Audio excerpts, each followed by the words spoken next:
Hello everyone and welcome back to Crayon Code. Today we're going to find out how generators drastically simplify implementing the iterable and iterator protocols. As a proof, we're going to shorten the implementation of both protocols on the doubly linked list from last time by quite a lot. Just make sure you hit like and subscribe to my channel to never miss an update. Okay, so what you can see here is the implementation of the iterator and iterable protocol from last time, and we're going to make this a lot simpler. But the first thing we need for actually making this generator function is an asterisk right before the function name.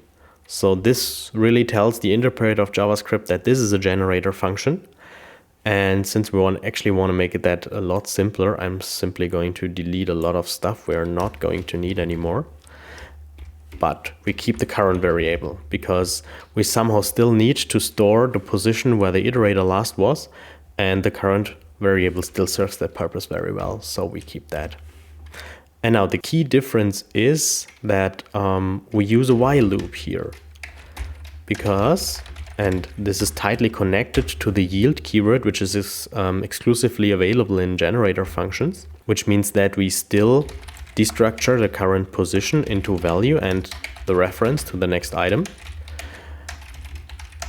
And of course, we still need to advance to the next item, which means that we will override current with the reference to the next item.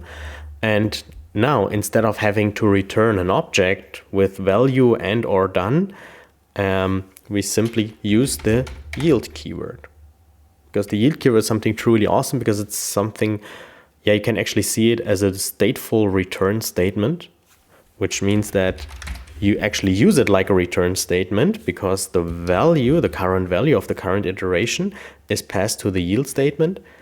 But next time the generator function is called, it is not being called from the very first line like you would usually expect it from a return statement.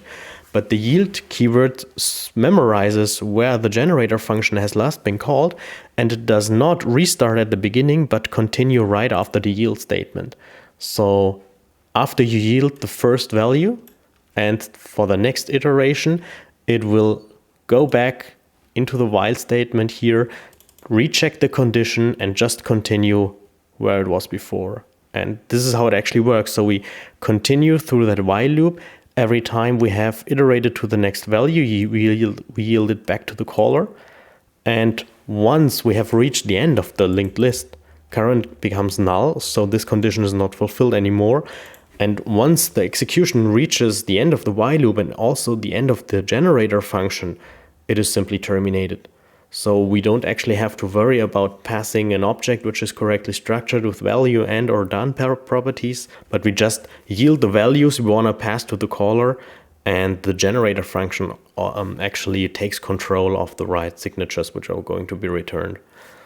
So, and that's actually already it, at least for the forward generator, because if we just use it like last time, where we have the same code, and if we execute that, we can actually see that at least for the forward part, nothing has changed. So we can actually still use it like we used it before. And if we do the same for the reverse function, we simply do it the very same way. We make reverse also a generator function and get rid of all that stuff, or most of it. And yeah, it's actually still the very same thing, more structure onwards. And here, that's now the point. We do not have to return anything. We yield the current value and get rid of a few brackets. Still one more. And this already works. So if we want to use it for now the reverse part, we can actually see that it still yields the same result.